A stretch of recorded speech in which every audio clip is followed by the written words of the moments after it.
MTC. Unit 11 No 01. There have been occasions in which you have observed a smile and you could sense it was not genuine. The most obvious way of identifying a genuine smile from an insincere one is that a fake smile primarily only affects the lower half of the face, mainly with the mouth alone. The eyes don't really get involved. Take the opportunity to look in the mirror and manufacture a smile using the lower half your face only. When you do this, judge how happy your face really looks. Is it genuine? A genuine smile will impact on the muscles and wrinkles around the eyes, and less noticeably, the skin between the eyebrow and upper eyelid is lowered slightly with true enjoyment. The genuine smile can impact on the entire face. MTC. Good job. Let's start. MTC. Unit 11 No 02. Although there is usually a correct way of holding and playing musical instruments, the most important instruction to begin with is that they are not toys and that they must be looked after. Allow children time to explore ways of handling and playing the instruments for themselves before showing them. Finding different ways to produce sounds is an important stage of musical exploration. Correct playing comes from the desire to find the most appropriate sound quality and find the most comfortable playing position so that one can play with control over time. As instruments and music become more complex, learning appropriate playing techniques becomes increasingly relevant. MTC. Good job. Let's start. MTC. Unit 11 No 03. Each species of animals can detect a different range of odors.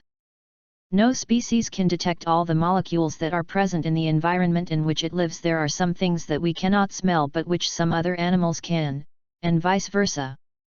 There are also differences between individuals, relating to the ability to smell an odor, or how pleasant it seems. For example, some people like the taste of coriander known as cilantro in the USA while others find it soapy and unpleasant. Cilantro, coriander. This effect has an underlying genetic component due to differences in the genes controlling our sense of smell. Ultimately, the selection of scents detected by a given species, and how that odor is perceived, will depend upon the animal's ecology. The response profile of each species will enable it to locate sources of smell that are relevant to it and to respond accordingly. MTC. Good job. Let's start. MTC. Unit 11 No 04. Although it is obvious that part of our assessment of food is its visual appearance, it is perhaps surprising how visual input can override taste and smell. People find it very difficult to correctly identify fruit-flavored drinks if the color is wrong, for instance an orange drink that is colored green. Perhaps even more striking is the experience of wine tasters. One study of Bordeaux University students of wine and winemaking revealed that they chose tasting notes appropriate for red wines, such as prune and chocolate, when they were given white wine colored with a red dye. Bordeaux University. Experienced New Zealand wine experts were similarly tricked into thinking that the white wine Chardonnay was in fact a red wine, when it had been colored with a red dye. Chardonnay. MTC. Good job. Let's start. MTC. Unit 11 No 05. Positively or negatively, our parents and families are powerful influences on us. But even stronger, especially when we're young, are our friends. We often choose friends as a way of expanding our sense of identity beyond our families.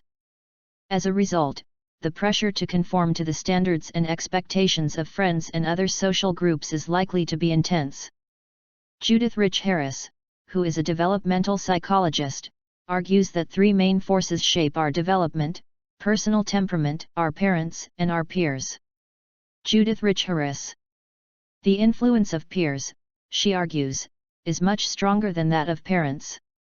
The world that children share with their peers, she says, is what shapes their behavior and modifies the characteristics they were born with, and hence determines the sort of people they will be when they grow up.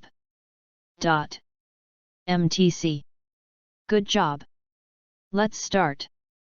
MTC. Unit 11 No 06. You are what you eat. The That phrase is often used to show the relationship between the foods you eat and your physical health. But do you really know what you are eating when you buy processed foods, canned foods, and packaged goods? Many of the manufactured products made today contain so many chemicals and artificial ingredients that it is sometimes difficult to know exactly what is inside them. Fortunately, now there are food labels. Food labels are a good way to find the information about the foods you eat. Labels on food are like the table of contents found in books. The main purpose of food labels is to inform you what is inside the food you are purchasing. MTC. Good job. Let's start. MTC. Unit 11 No 07. Nonverbal communication is not a substitute for verbal communication. Rather, it should function as a supplement, serving to enhance the richness of the content of the message that is being passed across. Nonverbal communication can be useful in situations where speaking may be impossible or inappropriate. Imagine you are in an uncomfortable position while talking to an individual. Nonverbal communication will help you get the message across to him or her to give you some time off the conversation to be comfortable again. Another advantage of nonverbal communication is that it offers you the opportunity to express emotions and attitudes properly. Without the aid of nonverbal communication, there are several aspects of your nature and personality that will not be adequately expressed. So, again, it does not substitute verbal communication but rather complements it. MTC. Good job. Let's start. MTC. Unit 11 No 08. There are many methods for finding answers to the mysteries of the universe, and science is only one of these. However, science is unique.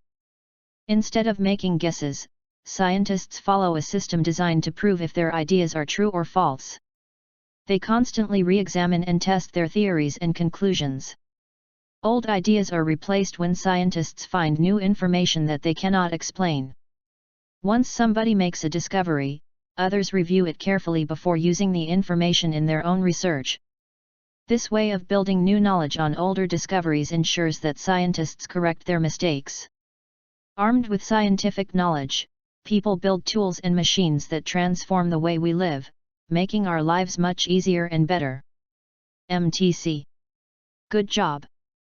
Let's start. MTC. Unit 11 No 09. Bad lighting can increase stress on your eyes, as can light that is too bright, or light that shines directly into your eyes. Fluorescent lighting can also be tiring. What you may not appreciate is that the quality of light may also be important. Most people are happiest in bright sunshine. This may cause a release of chemicals in the body that bring a feeling of emotional well-being. Artificial light, which typically contains only a few wavelengths of light, does not seem to have the same effect on mood that sunlight has. Try experimenting with working by a window or using full-spectrum bulbs in your desk lamp. You will probably find that this improves the quality of your working environment. MTC. Good job. Let's start. MTC. Unit 11 Number 10. Clothing doesn't have to be expensive to provide comfort during exercise. Select clothing appropriate for the temperature and environmental conditions in which you will be doing exercise.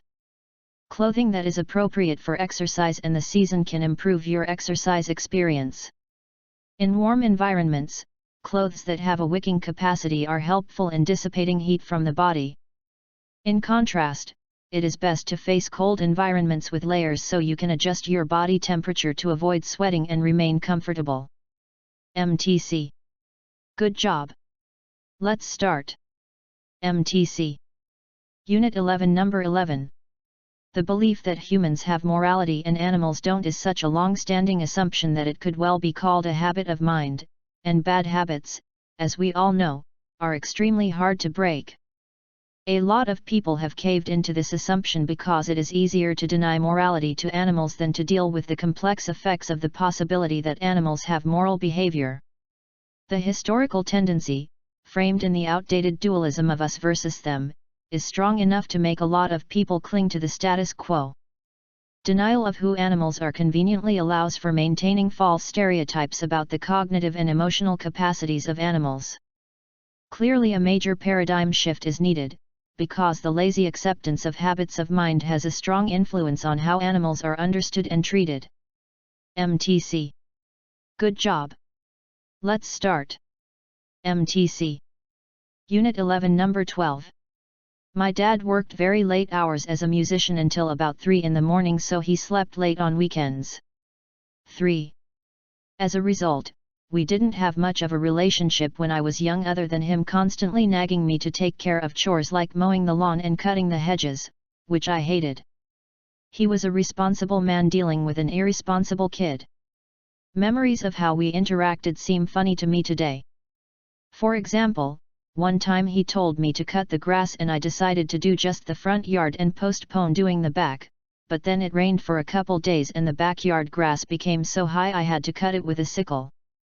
That took so long that by the time I was finished, the front yard was too high to mow, and so on. MTC. Good job.